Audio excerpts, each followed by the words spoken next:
यावर रामचंद्र की। श्रद्धेय मंच,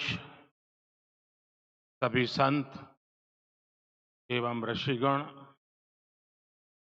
यहाँ उपस्थित और विश्व के कोने कोने में हम सबसे साथ जुड़े हुए सभी राम भक्त, आप सबको प्रणाम, आप सबको राम राम।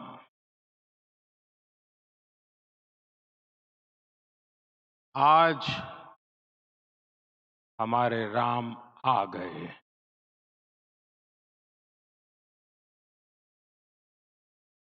सदियों की प्रतीक्षा के बाद हमारे राम आ गए। सदियों का अभूतपूर्व धैर्य, अनगिनत बलिदान, त्याग और तपस्या के बाद हमारे प्रभु राम आ गए। इस शुभ घड़ी की आप सभी को, समस्त देशवासियों को बहुत बहुत बधाई। मैं अभी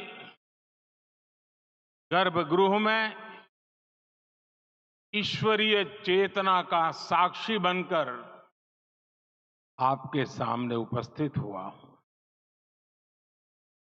कितना कुछ कहने को है, लेकिन कंठ अवरुद्ध है। मेरा शरीर अभी भी स्पंदित है, चित्त अभी भी उस पल में लीन है।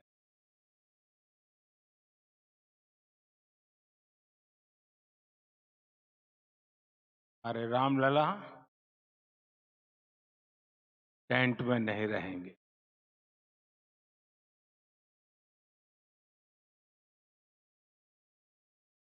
हमारे लाल रामलला अब इस दिव्य मंदिर में रहेंगे। मेरा पक्का विश्वास है, अपार श्रद्धा है कि जो घटित हुआ है, इसकी अनुभूति देश के, विश्व के कोने कोने में राम भक्तों को हो रही होगी। ये क्षण अलौकिक है, ये पल पवित्रतम है। ये माहौल, ये वातावरण, ये ऊर्जा, ये घड़ी प्रभु श्री राम का हम सब पर आशीर्वाद है। 22 जनवरी 2024 का ये सूरज एक अद्भुत आभा लेकर आया है। 22 जनवरी 2024 ये कैलेंडर पर लिखी एक तारीख नहीं, ये एक नए काल चक्र का उद्गम है।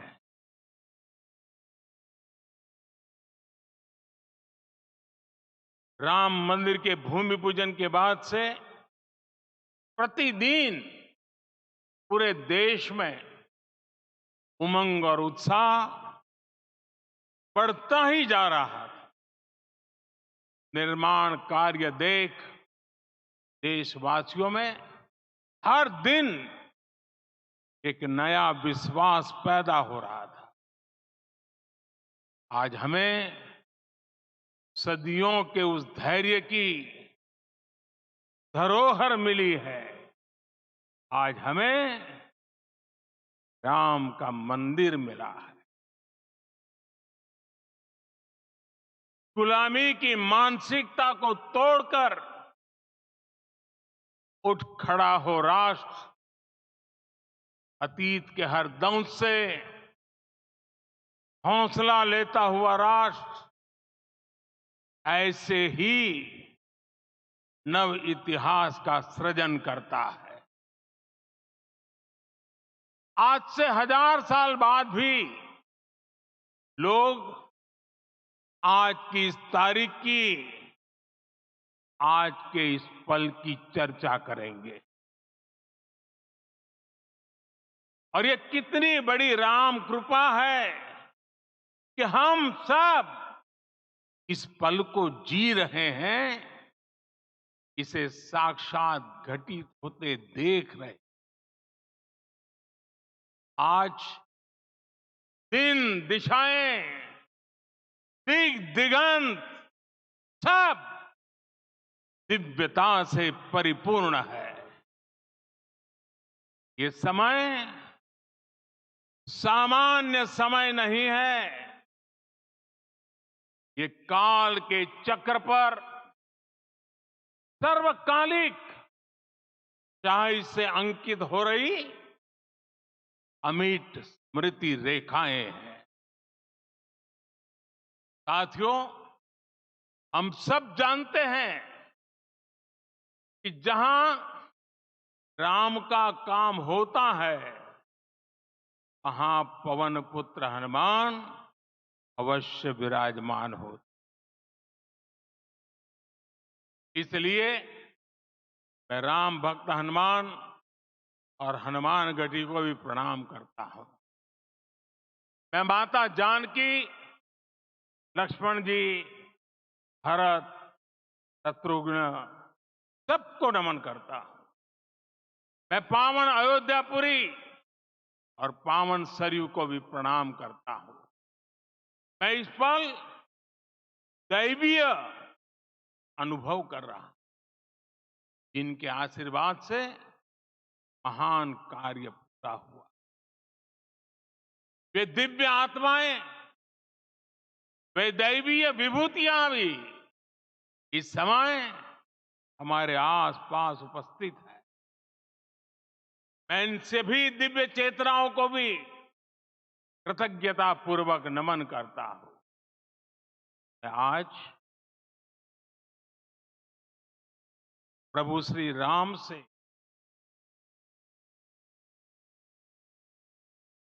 क्षमा याचना भी करता।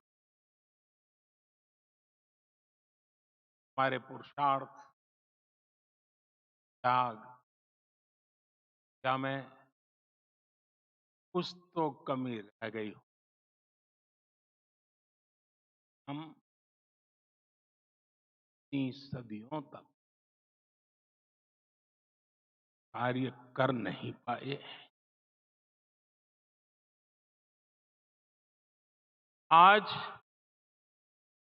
वो कमी पूरी हुई।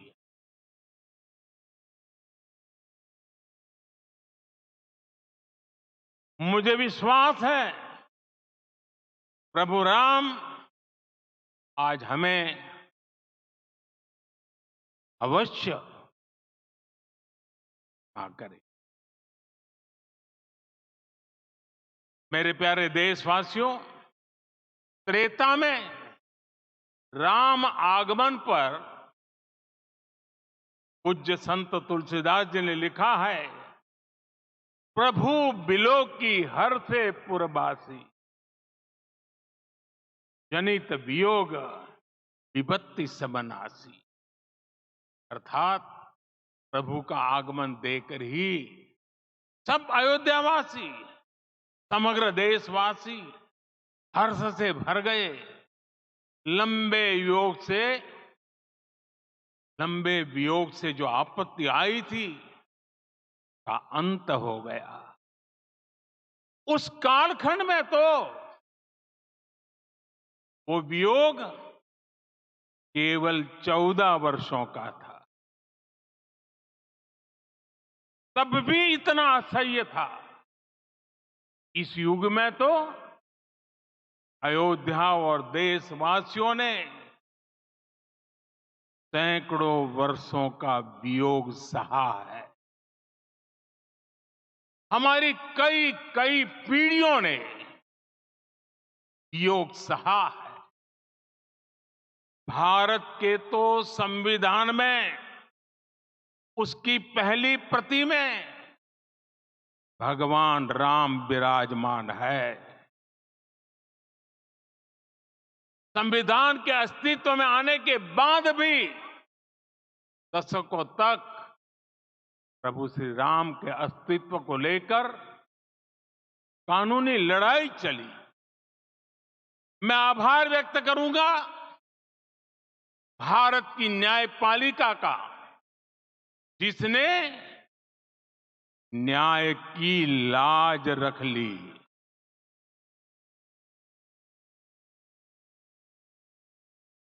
न्याय के पर्याय प्रभु राम का मंदिर भी न्यायबद्ध तरीके से ही बना। साथियों, आज गांव-गांव में एक साथ कीर्तन संकीर्तन हो रहे हैं। आज मंदिरों में उत्सव हो रहे हैं। स्वच्छता अभियान चलाए जा रहे हैं। पूरा देश आज दीपावली मना रहा है। आज शाम घर घर राम ज्योति प्रज्वलित करने की तैयारी है। कल मैं श्री राम के आशीर्वाद से धनुषकोडी में राम सेतु के आरंभ बिंदु अरिचल मुनाई पर था। जिस घड़ी प्रभु राम समुद्र पार करने निकले थे, वो एक पल था जिसने काल चक्र को बदला था। उस भावमय पल को महसूस करने का मेरा ये विनम्र प्रयास था। वहां पर मैंने पुष्प वंदना की। वहां मेरे भीतर एक विश्वास जगा, जैसे उस समय काल चक्र बदला था, उसी तरह अब काल चक्र फिर बदलेगा और शुभ दिशा में बढ़ेगा। अपने 11 दिन के व्रत अनुष्ठान के दौरान मैंने उन स्थानों का चरण स्पर्श करने का प्रयास किया जहां प्रभु राम के चरण पड़े थे। चाहे वो नासिक का पंचवटी धाम हो, केरला का पवित्र त्रिपायर मंदिर हो, आंध्र प्रदेश में लेपाक्षी हो, श्रीरंगम में रंगनाथ स्वामी मंदिर हो, रामेश्वरम में श्री रामनाथ स्वामी मंदिर हो, या फिर धनुषकोडी। मेरा सौभाग्य है कि इसी पुनीत पवित्र भाव के साथ मुझे सागर से सरयू तक की यात्रा का अवसर मिला। सागर से सरयू तक हर जगह राम नाम का वही उत्सव भाव छाया हुआ है। प्रभु राम तो भारत की आत्मा के कण कण से जुड़े हुए। राम भारतवासियों के अंतर मन में विराजे हुए हैं। हम भारत में कहीं भी किसी की अंतरात्मा को छुएंगे तो इस एकत्व की अनुभूति होगी, और यही भाव सब जगह मिलेगा।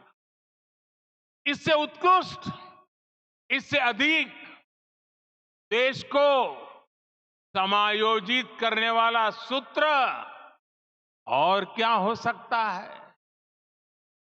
मेरे प्यारे देशवासियों, मुझे देश के कोने कोने में अलग अलग भाषाओं में रामायण सुनने का अवसर मिला है, लेकिन विशेषकर पिछले 11 दिनों में रामायण अलग अलग भाषा में अलग राज्यों से मुझे विशेष रूप से सुनने का मौका मिला। राम को परिभाषित करते हुए ऋषियों ने कहा है, रमन्ते यस्मिन् इति रामः, अर्थात जिसमें रम जाए वही राम है। राम लोक की स्मृतियों में, पर्वत से लेकर परंपराओं में सर्वत्र समाये हुए हैं। हर युग में लोगों ने राम को जिया है। हर युग में लोगों ने अपने अपने शब्दों में, अपनी अपनी तरह से राम को अभिव्यक्त किया है। और ये राम रस जीवन प्रवाह की तरह निरंतर बहता रहता है। प्राचीन काल से भारत के हर कोने के लोग राम रस का आचमन करते रहे हैं। राम कथा असीम है और रामायण भी अनंत है। राम के आदर्श, राम के मूल्य, राम की शिक्षाएं सब जगह एक समान है। ये देशवासियों, आज इस ऐतिहासिक समय में देश उन व्यक्तित्वों को भी याद कर रहा है जिनके कार्य और समर्पण की वजह से आज हम ये शुभ दिन देख रहे हैं। राम के इस काम में कितने ही लोगों ने त्याग और तपस्या की पराकाष्ठा करके दिखाई।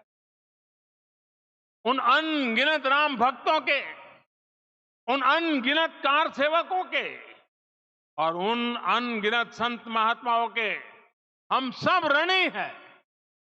साथियों, आज का ये अवसर उत्सवता का क्षण तो है ही, लेकिन इसके साथ ही ये क्षण भारतीय समाज की परिपक्वता के बोध का भी क्षण है।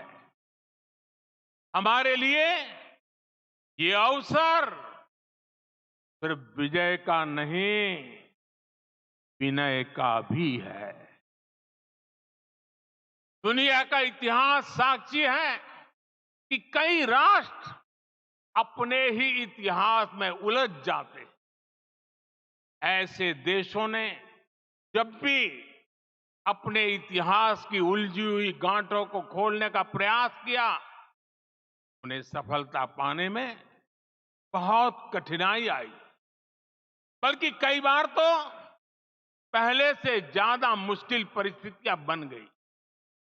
लेकिन हमारे देश ने इतिहास की इस गांठ को जिस गंभीरता और भावुकता के साथ खोला है, वो ये बताती है कि हमारा भविष्य हमारे अतीत से बहुत सुंदर होने जा रहा है।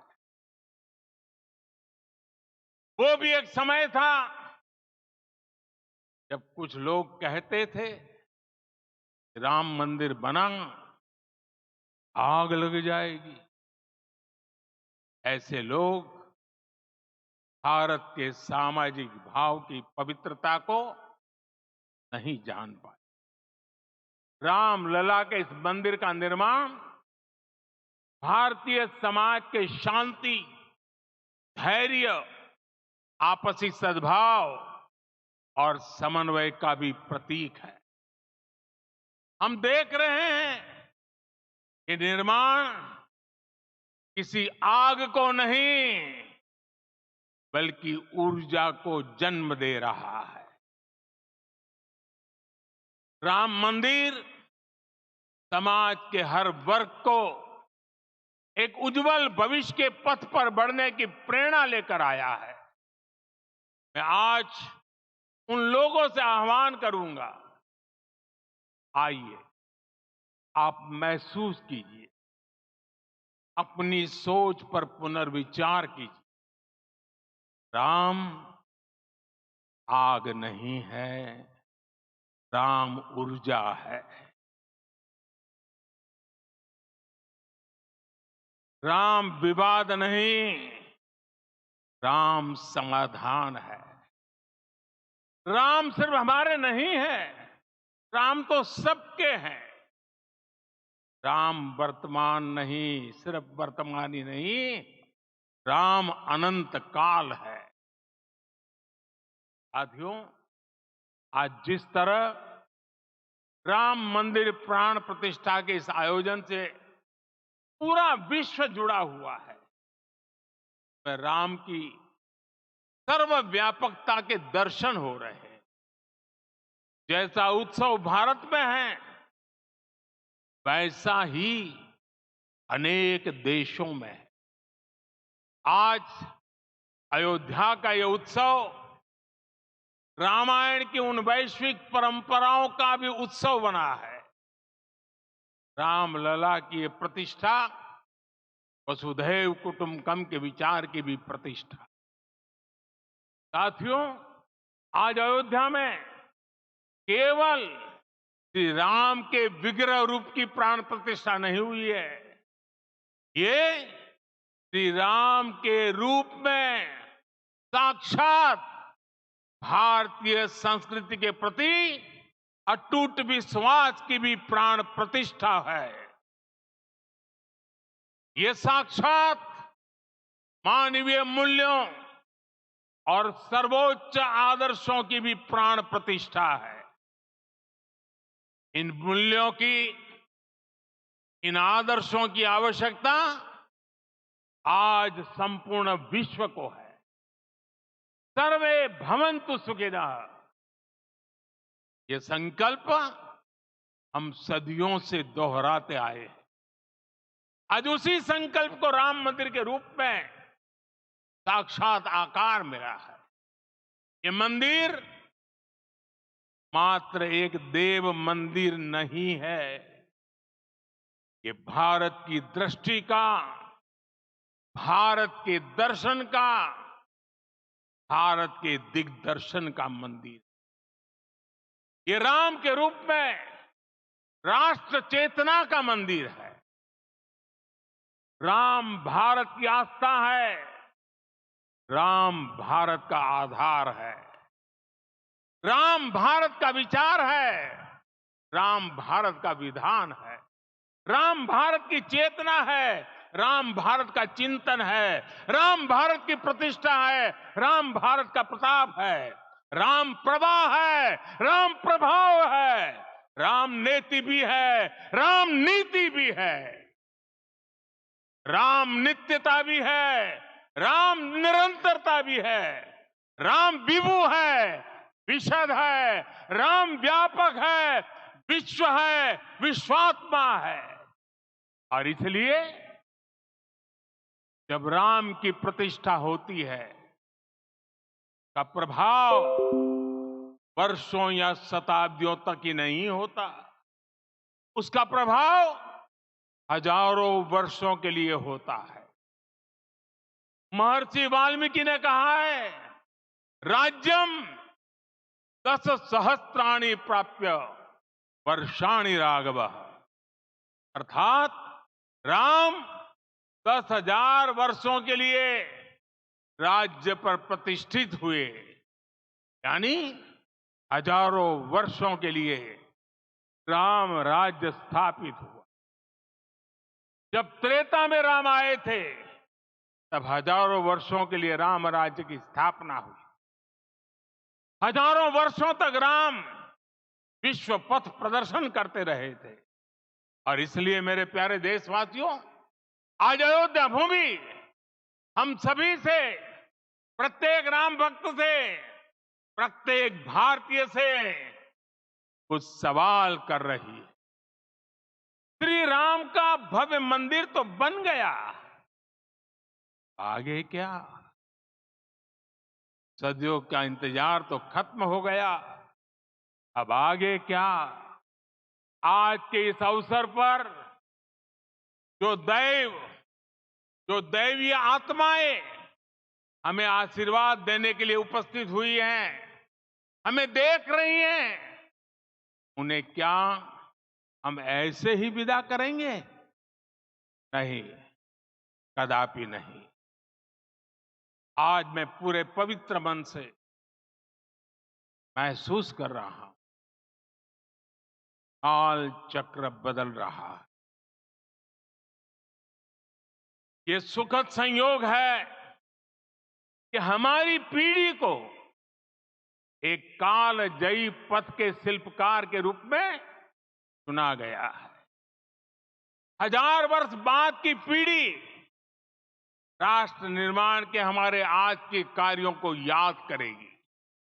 इसलिए मैं कहता हूं, यही समय है, सही समय है।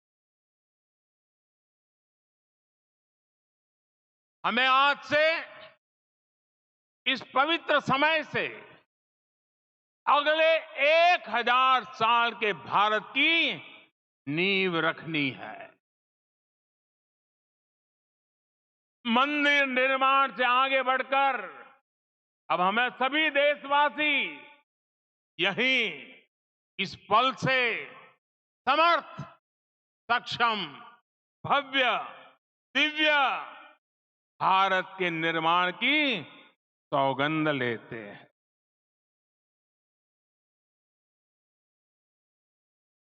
राम के विचार मानस के साथ ही जनमानस में भी हो, यही राष्ट्र निर्माण की सीढ़ी है। साथियों, आज के युग की मांग है कि हमें अपने अंतःकरण को विस्तार देना होगा। हमारी चेतना का विस्तार देव से देश तक, राम से राष्ट्र तक होना चाहिए। हनुमान जी की भक्ति, हनुमान जी की सेवा, हनुमान जी का समर्पण, ये ऐसे गुण हैं जिन्हें हमें बाहर नहीं खोजना पड़ता। प्रत्येक भारतीय में भक्ति, सेवा और समर्पण के भाव समर्थ, सक्षम, भव्य, दिव्य भारत का आधार बनेंगे। और यही तो है देव से देश और राम से राष्ट्र की चेतना का विस्तार। दूर सुदूर जंगल में, कुटिया में जीवन गुजारने वाली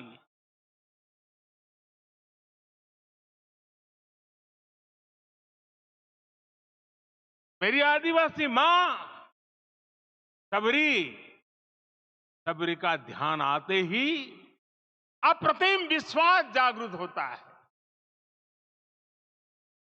मां सबरी तो कब से कहती, राम आएंगे।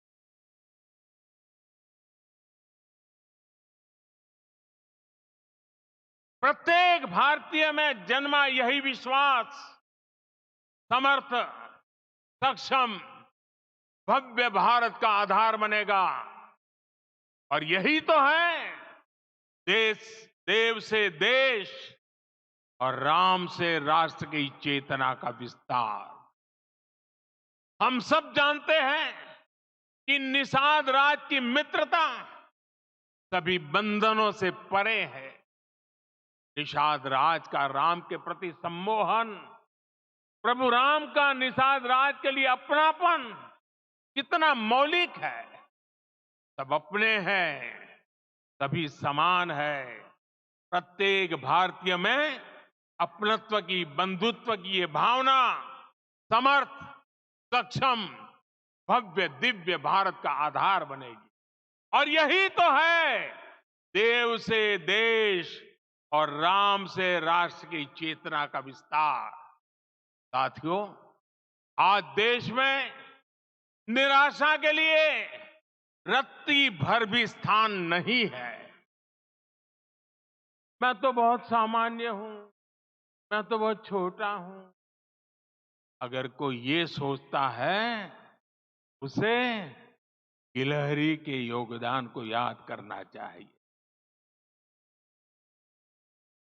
गिलहरी का स्मरण ही हमें हमारी इस हिचक को दूर करेगा, हमें सिखाएगा कि छोटे बड़े हर प्रयास की अपनी ताकत होती है अपना योगदान होता है और सबके प्रयास की यही भावना समर्थ, सक्षम, भव्य, दिव्य भारत का आधार बनेगी। और यही तो देव से देश और राम से राष्ट्र की चेतना का विस्तार। साथियों, लंकापति रावण प्रकांड ज्ञानी थे, अपार शक्ति के धनी थे, लेकिन जटायु जी की मूल्य निष्ठा देखिए। वे महाबली रावण से भिड़ गए। उन्हें भी पता था कि वो रावण को परास्त नहीं कर पाएंगे, लेकिन फिर भी उन्होंने रावण को चुनौती दी। कर्तव्य की यही पराकाष्ठा समर्थ, सक्षम, भव्य, दिव्य भारत का आधार है। और यही तो है देव से देश और राम से राष्ट्र की चेतना का विस्तार। आइए हम संकल्प लें कि राष्ट्र निर्माण के लिए हम अपने जीवन का पल पल लगा देंगे। राम काज से राष्ट्र काज, समय का पल पल, शरीर का कण कण राम समर्पण को राष्ट्र समर्पण के ध्येय से जोड़ देंगे। मेरे देशवासियों, प्रभु श्री राम की हमारी पूजा विशेष होनी चाहिए। ये पूजा स्व से ऊपर उठ करके समष्टि के लिए होनी चाहिए। ये पूजा अहम से उठकर वयम के लिए होनी चाहिए। प्रभु को जो भोग चढ़ेगा वो विकसित भारत के लिए हमारे परिश्रम की पराकाष्ठा का प्रसाद भी होगा। हमें नित्य पराक्रम, पुरुषार्थ, समर्पण का प्रसाद प्रभु राम को चढ़ाना होगा। इनसे नित्य प्रभु राम की पूजा करनी होगी, तब हम भारत को वैभवशाली और विकसित बना पाएंगे। मेरे प्यारे देशवासियों, ये भारत के विकास का अमृत काल है। आज भारत युवा शक्ति की पूंजी से भरा हुआ है, ऊर्जा से भरा हुआ है। ऐसी सकारात्मक परिस्थितियां फिर न जाने कितने समय बाद बनेगी। हमें अब चूकना नहीं, हमें अब बैठना नहीं। मैं अपने देश के युवाओं से कहूंगा, आपके सामने हजारों वर्ष की परंपरा की प्रेरणा है। आप भारत की उस पीढ़ी का प्रतिनिधित्व करते हैं जो चांद पर तिरंगा लहरा रही है। वो 15 लाख किलोमीटर की यात्रा करके सूर्य के पास जाकर मिशन आदित्य को सफल बना रही है। जो आसमान में तेजस और सागर में विक्रांत का परचम लहरा रही है। अपनी विरासत पर गर्व करते हुए आपको भारत का नव प्रभात लिखना है। परंपरा की पवित्रता और आधुनिकता की अनंतता, दोनों ही पथ पर चलते हुए भारत समृद्धि के लक्ष्य तक पहुंचेगा। मेरे साथियों, आने वाला समय अब सफलता का है। आने वाला समय अब सिद्धि का है। ये भव्य राम मंदिर साक्षी बनेगा भारत के उत्कर्ष का, भारत के उदय का। ये भव्य राम मंदिर साक्षी बनेगा भव्य भारत के अभ्युदय का, विकसित भारत का। ये मंदिर सिखाता है कि अगर लक्ष्य सत्य प्रमाणित हो, अगर लक्ष्य सामूहिकता और संगठित शक्ति से जन्मा हो, तब उस लक्ष्य को प्राप्त करना असंभव नहीं है। ये भारत का समय है और भारत अब आगे बढ़ने वाला है। शताब्दियों की प्रतीक्षा के बाद हम यहां पहुंचे हैं। हम सब ने इस युग का, इस कालखंड का इंतजार किया है। अब हम रुकेंगे नहीं, हम विकास की ऊंचाई पर जाकर ही रहेंगे। इसी भाव के साथ रामलला के चरणों में प्रणाम करते हुए आप सभी को बहुत बहुत शुभकामनाएं। सभी संतों के चरणों में मेरे प्रणाम। सियावर रामचंद्र की, सियावर रामचंद्र की, सियावर रामचंद्र की।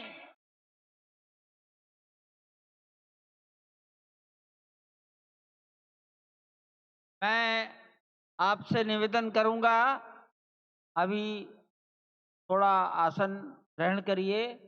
माननीय प्रधानमंत्री जी यहाँ से कुबेर टीला की ओर प्रस्थान करेंगे।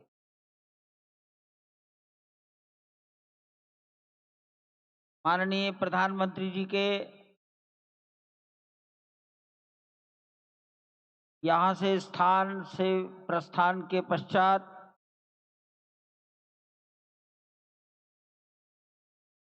हमारे महंत नृत्य गोपाल दास जी के शिष्यगणों से निवेदन करूंगा, मंच पर आकर उनको नीचे की ओर ले जाए।